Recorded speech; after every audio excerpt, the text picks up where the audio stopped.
糯米粉这样做完全没有抵抗力，一口一个糯叽叽的，越嚼越香，轻松2步就完成。碗中准备150克糯米粉，加入20克玉米淀粉、25克白糖、15克油、165克牛奶，充分搅匀，成为流线状的糯米糊。倒入到耐高温的容器里，凉水上锅蒸，水烧开后蒸20分钟。蒸熟后取出来，摊开冷却。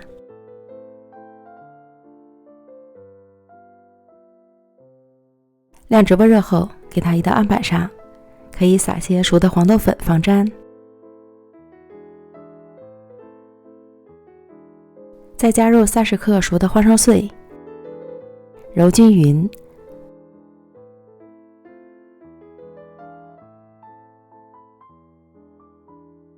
搓成长条，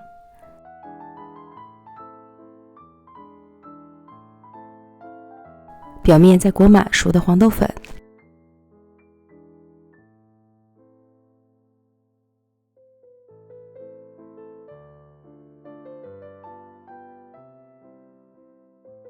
再按自己喜欢的大小切成小块，撒些黄豆粉防粘。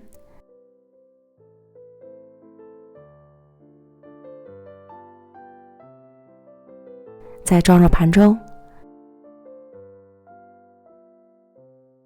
最后再来点仪式感。